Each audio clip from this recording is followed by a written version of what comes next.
Hi and welcome to Life with Mambu. Today we have another unboxing video and it's for the new Boya Mini 2 microphone that I got recently, and I'm very excited and happy that finally I upgraded to a plug and play microphone. So let's start.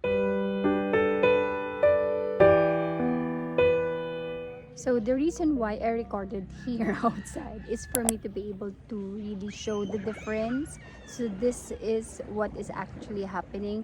Tapos may wave pa tayo so that later on I can really show you the difference nung using Boya Mini 2 as compared to the iPhone 13 Pro Max lang or cell phone.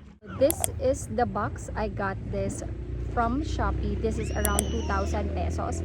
At ang pinili ko is yung dalawang adapter which contains the Type-C and also yung Lightning, para I can easily use or switch the microphone in between iPad and my iPhone 13 Pro Max, which is still using the Lightning cable or Lightning adapter. And then in the future, if I will upgrade my phone, of course it will use Type-C plug, so available na siya. Hindi na ako bibili ng another microphone or adapter. Kasi for this one, you can buy either si Lightning cable lang or Lightning adapter or si Type-C lang. So it's cheaper of course kasi you will just have to choose between the two. But I decided to spend a little bit more so that I have yung parang abang na. So let's check what's in the box. So may maingay sa likod kasi may nagsiswimming na family, may nagbibilig. So that's fine. So that's again the reality of what is happening in our environment. Kasi the problem is, the reason why I decided to get a Boya Mini 2, it's because every time na magre-record ako, tas may mga background noise, it's very hard for me to record and really capture kung ano yung sinasabi ko. Plus, sometimes I have to really parang ita-time ko pa na tahimik, wala masyadong traffic or ginagawa, so that I will be able to record peacefully na hindi ako maapektuhan.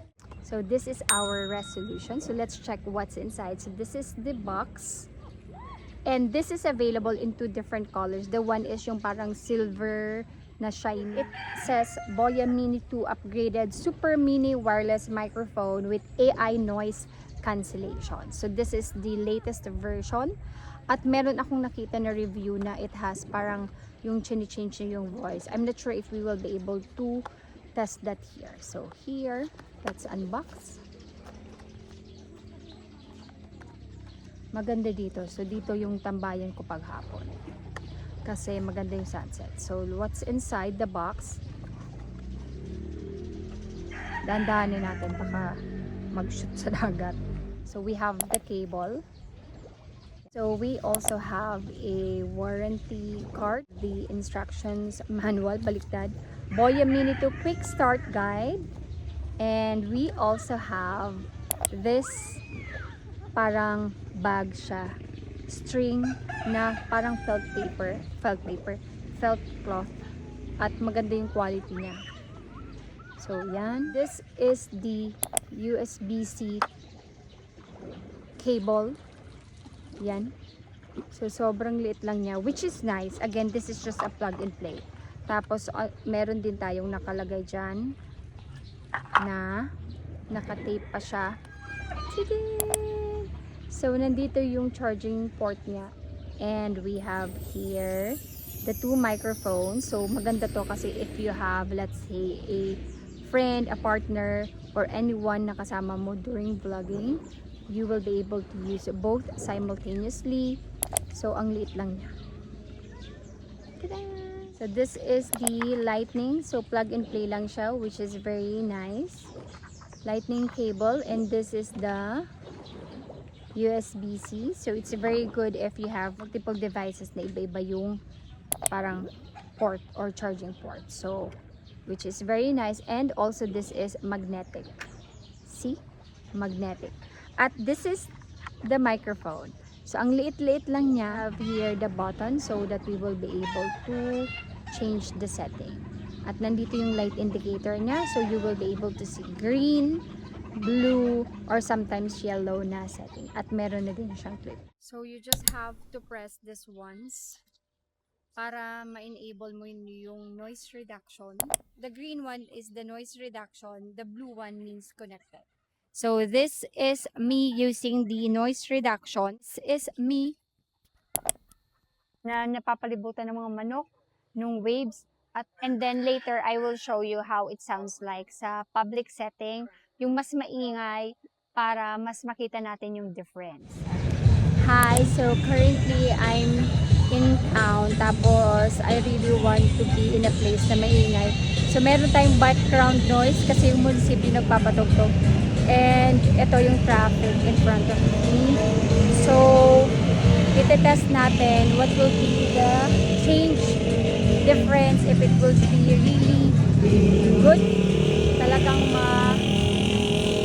minimize na yung noise. So, let me just pause this video and then i-insert ko yung vlog kasi nandito siya sa aking handpage. So every move, this is the normal if you're recording outdoor or may maingay na part. So this is how it will sound like. Tapos pag binalik natin, hopefully I will be able to really show you the difference nung wala at meron ng boya. So in front of me again is a busy street. Talagang daanan siya ng mga vehicles, tapos meron pa tayong background music at nasa ilalim ako ng puno. So, yeah, that's it. So this is the parang minimize lang yung noise, hindi yung complete na noise cancellation. I prefer this kasi yung parang gusto ko yung nami-minimize lang, hindi yung sobrang, correct me if I'm wrong, mamaya mati-check natin if maingay, may either the blue one is the completely noise cancelling na setting or this is the green one. So either way, it's very nice that we have that option. And I'm very happy na we have this boya. I will be able to really enjoy recording kasi yun yung number one ko na problema. Pag maingay, kaya if you will notice sa bahay, dito sa province, I've been using different parts of the house to record kasi yung labas ng kwarto ko ay maingay na because daanan na siya ng mga kotse, ginawa na siyang highway. Nagkaroon ng widening. Nandito tayo ngayon sa palengke. This is before me using the boya. Wait lang, ilagay natin. Hinahanap ko pa yung bilihan ng mga galeta. Nagpinatabi ang pili? 70 ang kilo.